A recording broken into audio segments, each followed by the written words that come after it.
What is going on, good people? It is, I believe, Wednesday by the time you're watching this. I pre-recorded a Tuesday and Wednesday show for you because I'm in California on a 2-day vacation. I hope to be back for the Thursday evening show. I could be a little later. I might be right on time. I don't know. But I'm here anyway in pre-recorded premiere fashion, which means I might be in the live chat talking with you right now because I can't stay away. I'm a workaholic. But let's get into a few. We're gonna do a little bit of fire or bust, and I don't know how long this show will be. I said the other one would be short, and it was like 20 minutes long from Tuesday. So this Wednesday show, who knows? But I'm gonna go ahead and hit the intro. We're gonna do some boom or bust or fire or bust. The fantasy football show begins right now, people. File on in. Live from the FantasyFootballShow.com studios, it's the Fantasy Football Show live Monday through Friday, 7 p.m. Eastern. So we're playing a little fire and bust, but before we do that, make sure you get on over to thefantasyfootballshow.com and get your year-round fantasy football rankings, bold predictions, trade calculator, video courses, all that. Video courses are on the way. Get ready for a huge 2023 boatload of content. It's already loaded. All the 2023 rankings are up. The rookie running backs are on there. The wide receivers, quarterbacks, and tight ends will be added this weekend. But get on over to thefantasyfootballshow.com. Okay. So we're going to go ahead and drop a name on screen, and I'm going to use controversial names because I feel like it's important that we force ourselves to make a bold call, right? So I'm going to go ahead and throw a big name player out. Let's see here. I'm going to start off with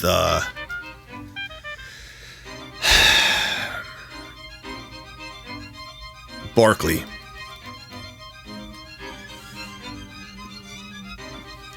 I don't feel any reason to be negative on Barkley. His team's doing well. Before, you know, I'm recording this after the games, obviously, and so Barkley, the Giants. I mean, what a phenomenal coach Dable is, and I think this team potentially even gets better next year.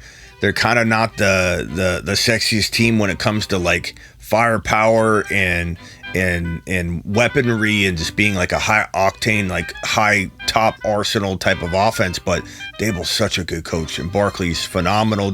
Danny Dimes is looking really, really good right now. I don't know what to make of him in terms of fantasy or future value. I think we all need to digest this after we watch another game and kind of just take it into the offseason. But there's no reason whatsoever. Whoa. I'm sorry. Smitty says fire. Yeah, I'm sorry about that. Let's redo that. There's no way. Sorry, Barkley. There's no way. Smitty says fire. That I'm going to say bust. I'm going to say he continues on his fire path, Barkley. And he's another year removed from the ACL injury. He looked totally healthy. I was worried about the first year, and he busted kind of coming back that first year from his ACL tear. A lot of running backs struggle. Even if it's hamstring injuries and other compensation injuries, that first year back is a struggle. And we're going to have to watch Breece Hall and Javonte really carefully. I think Breece Hall and Javonte maybe, but Breece Hall, I'm more so feeling he could be an anomaly of sorts in a way. I really feel that way about Breece Hall's recovery because he's younger. We haven't really seen a player at his caliber kind of anointed a number 1 or number 2 running back as a rookie and then tear an ACL during that campaign. So he's still so very young. It's almost like he's in college, you know, in a sense, because when college running backs tear their ACL, it's an afterthought. You know, they're so young, they recover so quick. We'll have to watch Hall, but this isn't about Hall. It's about Barkley. And Barkley, I think, is going to be fire in 2023. Let's stick with the RBs, and we'll throw another one out here. You guys kind of know how I feel about this one already, but hey, not everybody watches every show I have, so it doesn't matter. We'll throw it out. Dalvin Cook, boom or bust, fire or bust. If I have to choose, and it's not even a tough decision where I'm like, I got to pick one, I don't know. I'm saying bust. I'm not going near this guy in 2023, and Smitty neither should says you. bust. Neither should you. I don't care if you can cuff him. Like, just grab his cuff at the end of the draft anyway and get the best of both worlds. He looked pedestrian at times this year. He was injured. His shoulder's mangled. He's got always has some like potential off the field concern, right? With that issue that never really went away. So it's still kind of lingering, but not really doing anything. So there's not an immediate threat there. And then on top of that, it's like, he doesn't fit into this offense. It changed. They're more pass heavy, and while he did rip off long touchdown runs on occasion last year to kind of salvage fantasy days, it felt like a lot of like he isn't doing anything, and at the end of the game it's like boom, he breaks off a long run. Thank God he salvaged his day.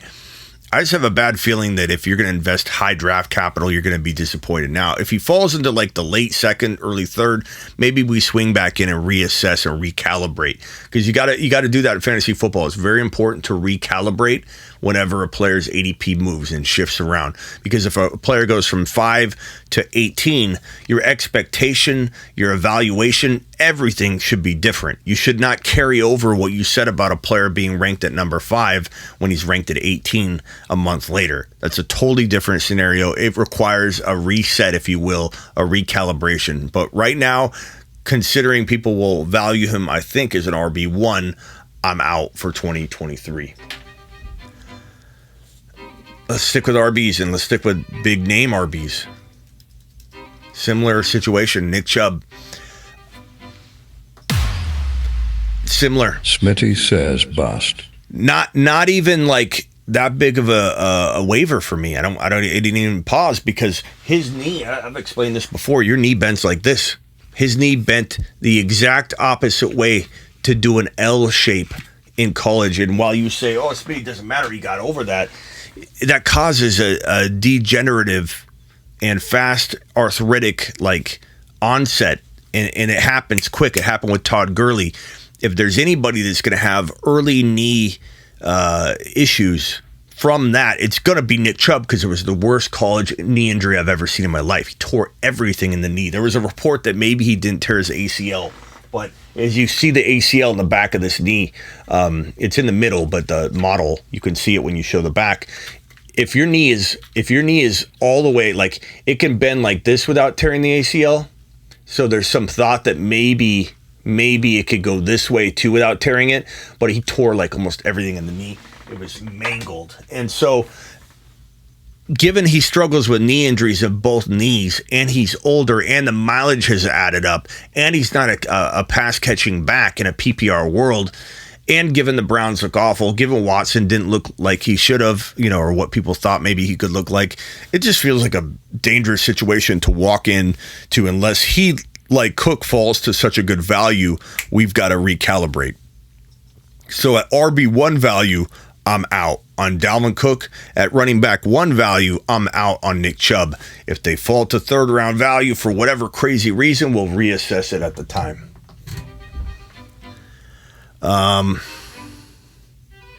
We'll stick with RBs.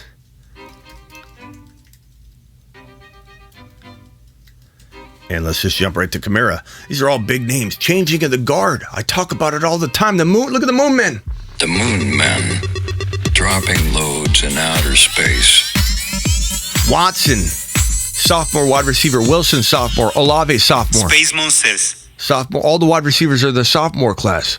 All the running backs are the rookie incoming 2023 class. Bijan, Gibbs, Charbonnet. Changing of the guard. So when we talk about, where'd he go? Alvin Kamara, changing of the guard. Chubb, changing of the guard. Dalvin Cook, Kamara, Chubb. Maybe Henry. I know you're going to get all mad at me on that, but Henry's going to be 29 years old. He defied logic doing it at 28. I don't think he defies it again. Could be wrong on that, but I'm staying away from Henry unless I can get him at a value I feel really good about, and then I sell him before double-digit weeks. Same thing with Eckler, who's 28 years old.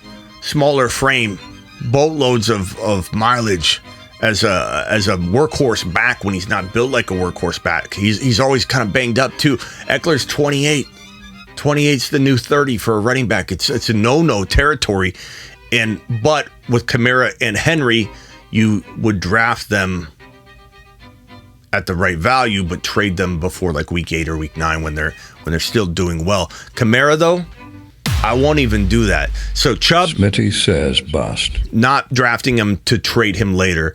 KAMARA, not drafting him to trade him later. Cook, not drafting him to trade him later. Eckler and Henry, I would draft. Eckler and Henry, I could say... Smitty says fire. And let me put their names on here. Eckler, fire for part of the season. And then sell them Smitty says bust. before they get hurt. Let's do one more. Let's do a wide receiver. Let's do a big wide receiver. Cooper. We did Cooper Kupp already, but we'll throw Cooper Kupp on here because someone might not have seen that, and that's good. That's good. That's a good topic. Cooper Kupp, and McVay's returning, right? McVay's returning, so this is tough to say there isn't concern, right? Stafford will be back. It's tough to say there's a concern, but Cooper Kupp's been nothing but amazing, and these little. It's not like he tore his ACL or something.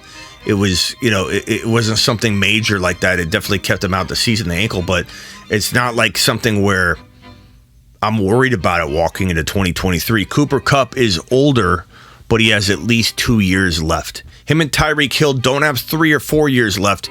They have for sure 1, probably 2, and then we start having conversations. So Cooper Kupp, I have no qualms Smitty about even says fire. I don't even have qualms about making him a top 5 or 6 overall pick.